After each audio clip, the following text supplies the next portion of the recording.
Hi, welcome to this tutorial. Let's see how G Suite can be integrated with UiPath to automate the working on Google Spreadsheet. Let's go to console.developers.google.com to create auth client for our project.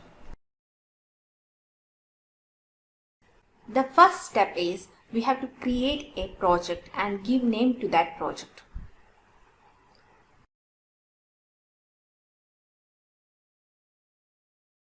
Now click the create button. So now our project has been created, and next we have to go to library to enable the APIs that would be required for the project.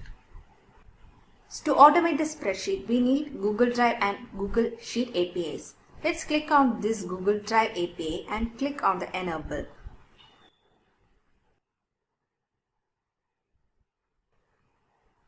So now our Google Drive API has been enabled.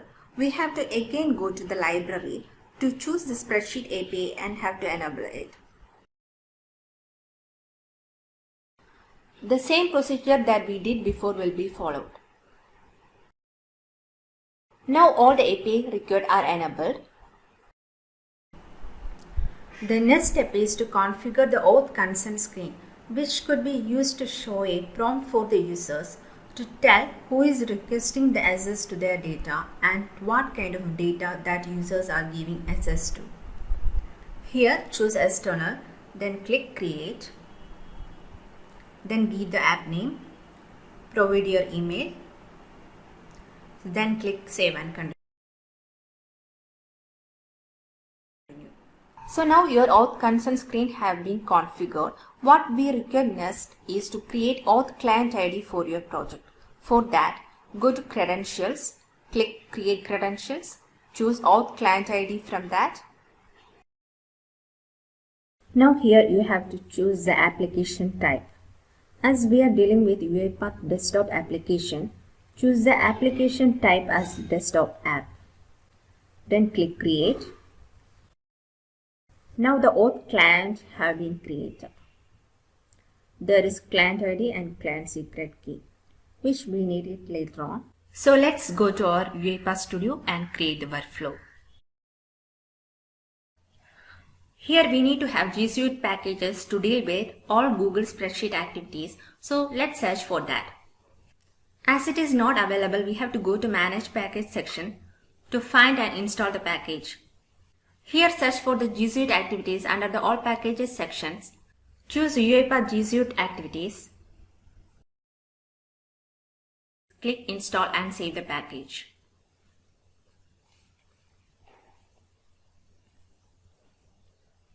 Now UiPath G Suite activities have been installed. We can search for that and it's available. While developing the workflow, make sure all the G Suite activities should be under the G Suite application scope. So we can drag and drop it to our workflow sequence. Looking at its properties, we could find there are fields to enter client ID and client secret key, which we have created before during the auth credentials creations. Now we have to create the variable to store the values for client ID and client secret key. So let's go back and click on the edit. You could now see the values for both client ID and client secret. Let's copy those values and paste it for the default values for the respective variables.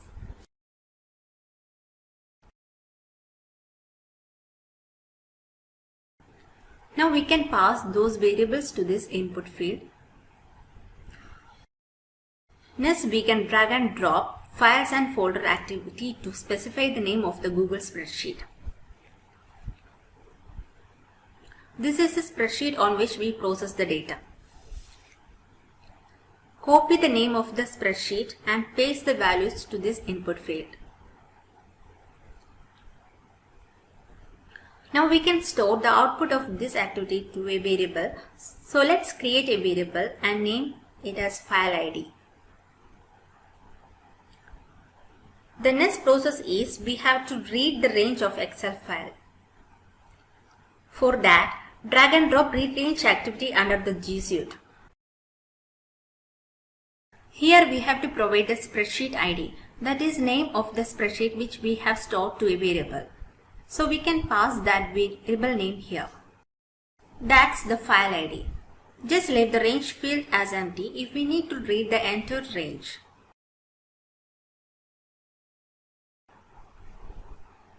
After reading the range, we need the result to store to a variable.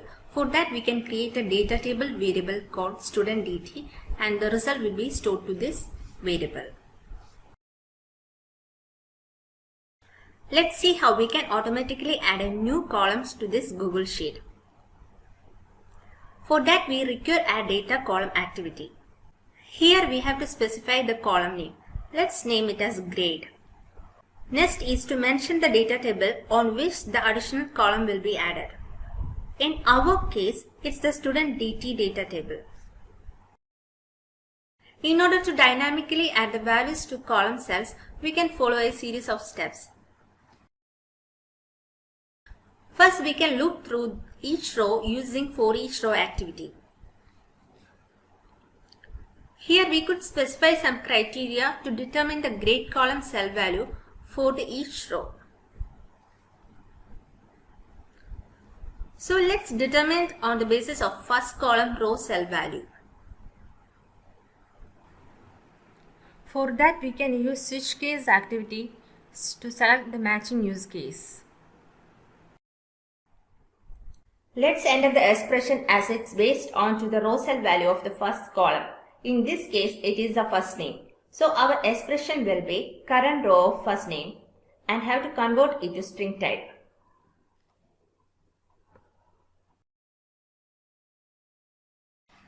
Our first case value is James. So enter that case value name here. We can drag and drop right cell activity to provide the column cell value for this case. We have to input the parameters such as spreadsheet ID, the cell address and the value.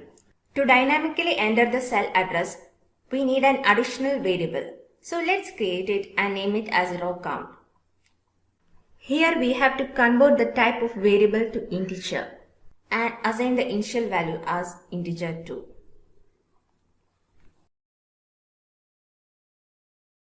We are starting to enter the data from second cell of the third column.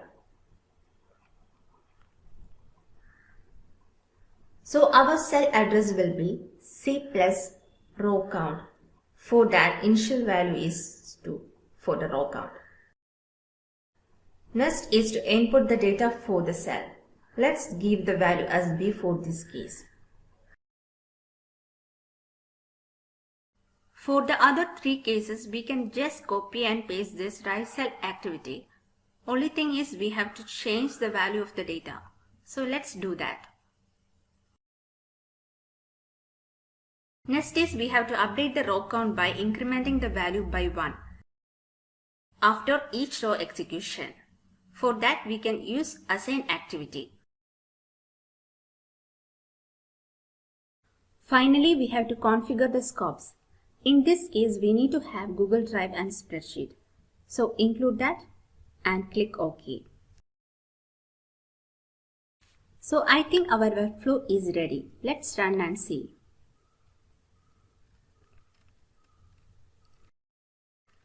So here it will ask for your consent. You can choose the account and give the permission required to access the files. Next, you can confirm your choices by clicking the Allow button.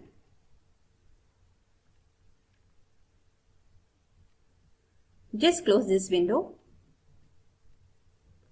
Our G Suite execution has been entered. Let's go and check our Google Sheet. Oh, nothing came up. Maybe we have to debug it and see what's wrong.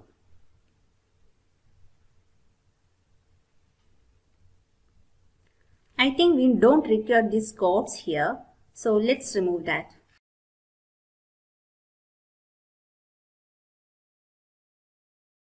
And one more thing, we need to use a right range activity after the add data column to include the headers. So drag and drop the right range activity.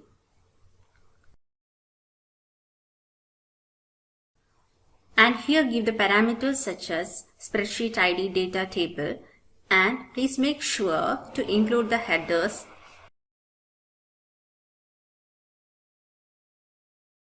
So that's all. So let's run again and see.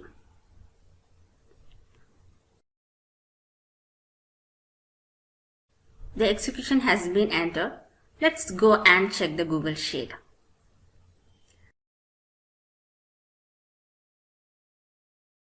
Yes, it's updated automatically with UiPath G Suite.